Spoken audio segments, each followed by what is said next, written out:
안녕하세요. 정준환의 부동산 레시피입니다. 오늘 이 시간에는요, 10월 20일 날 면목동에 대해서 지정을 해서 관리 계획을 수립하기 위해서 그러한 단계가 나와 있는 그러한 내용들이 담아져 있는 그러한 자료에 대해서 여러분들께 보여드리면서 면목동에 대한 얘기를 잠깐 드리도록 하겠습니다. 이에 대한 궁금하신 분들은 영상 꼭 끝까지 시청해 주세요. 서울특별시 공고 제2022-2853호에 이런 내용이 나와 있죠. 면목동 86-3번지 일대예요. 이곳에 모아타운 지정을 위해서 소규모 주택 정비 관리계획 수립안, 그것 때문에 주민공람 공고를 한다. 이런 내용이 나와 있습니다. 빈집 및 소규모 주택 정비 관련 특례법, 그래서 제43조 2에 따라 주민 의견을 청취하고자 다음과 같이 공람 공고합니다. 이런 내용이 나와 있죠. 10월 20일 날 서울특별시장이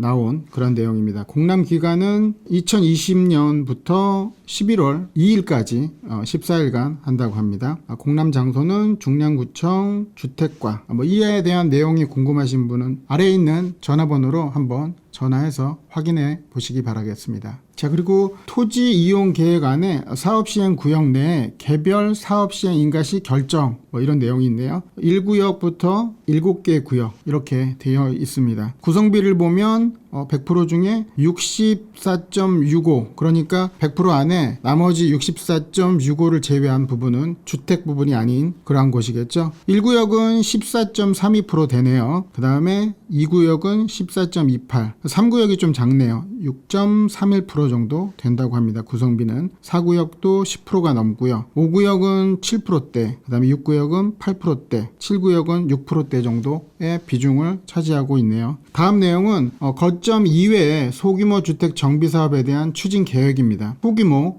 주택 정비 사업 추진 현황 해가지고 7개 구역에 대한 추진 현황에 대해서 나와 있죠. 1구역 같은 경우는 토지 등 소유자가 120명 정도 되고요. 기존 호수는 175호가 되네요. 2구역은 148명 등이 토지 등 소유자고요. 3구역은 137명, 그 다음에 기존 호수는 187호 정도가 되고요. 여기 같은 경우는 조합 설립 추진 중이라고 합니다. 또 4구역 같은 경우는 99-41번지 일대, 이곳은 토지 등 소유자가 118명, 그리고 기존 호수는 214호 정도가 되고요. 조합 설립 인가인 추진 단계네요. 4구역 또 한 곳 같은 경우는 100-38번지 일대고요. 이곳은 토지 등 소유자는 115명, 그리고 기존 호수는 138호 정도가 됩니다. 조합 설립 인가 단계고요. 그 다음에 6구역은 토지 등 소유자가 96명, 기존 호수는 164호 정도 되고요. 여기 또한 조합 설립 인가 단계입니다. 어느 정도 진행이 많이 되고 있죠. 가로주택 정비 사업으로. 7구역 같은 경우는 85명 정도가 토지 등 소유주고요. 기존 호수는 100호 정도 되고 동의서 진구 중에 있습니다. 면목동 모아타운에 대해서 한번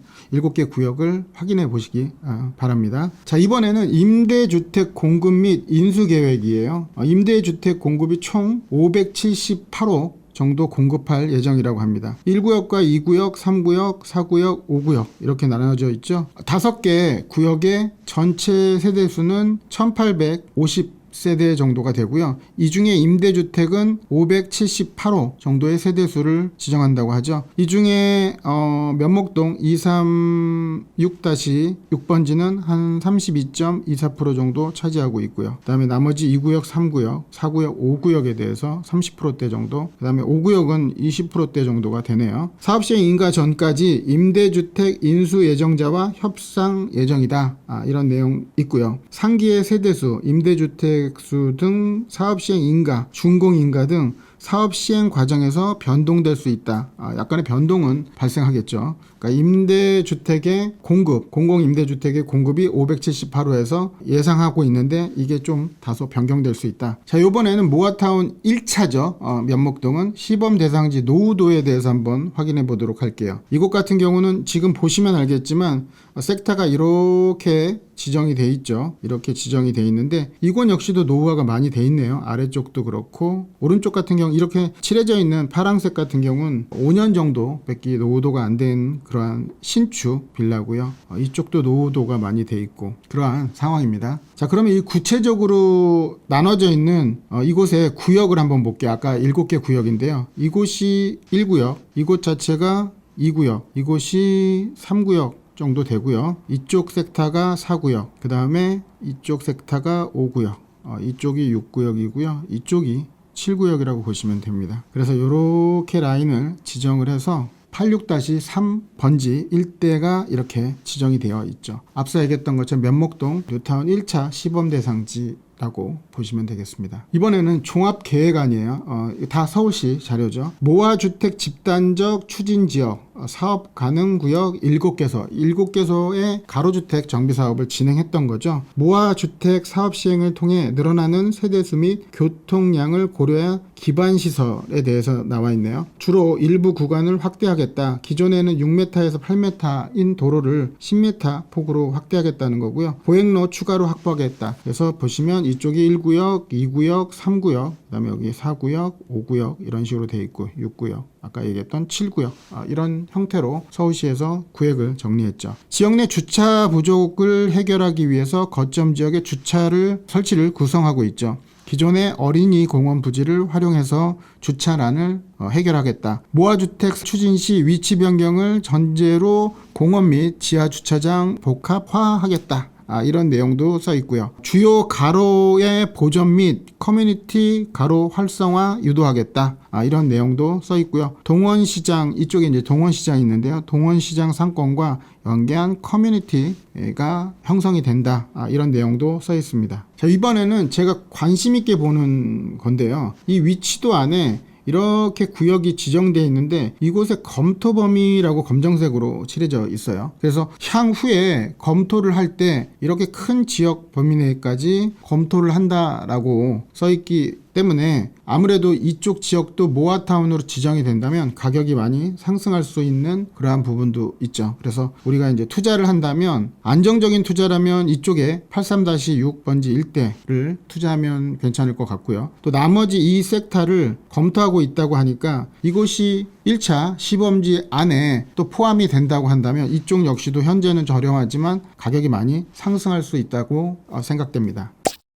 이상 면목동의 86-3번지 일대 주민 공람에 대한 내용을 얘기 드렸고요. 부동산을 투자함에 있어서 안정적인 투자는 지금 현재 확정되어 있는 내용들이 포함되어 있는 곳들, 이런 곳들이 좀 안정적인 투자가 되고요. 마지막에 보여드렸던 검정색으로 되어 있던 검토 범위 이렇게 되어 있는 곳은 기존에 지정되어 있던 곳 이외에 지역을 투자를 한다면 좀 더 공격적인 투자가 되겠죠. 이런 지역이 나중에 가격도 상승할 수 있는 그런 폭은 상당히 넓겠죠. 이 부분에 대해서 선택은 여러분들이 하셔야 될 것 같고요. 검토 범위라는 거는 말 그대로 검토를 하고 있는 거기 때문에 검토를 하다가 대상지에서 빠지게 되면 자금이 묶일 수도 있으니까 이 부분 꼭 참고하셔서 투자 또는 자료를 보실 때 또 면목동을 보실 때 참고하시면 좋을 것 같습니다. 이상 정준환의 부동산 레시피였습니다. 다음에 더 알찬 정보로 찾아뵙도록 하겠습니다. 영상이 좋았다면 구독, 좋아요, 알림 설정 부탁드리고요. 오늘도 여러분들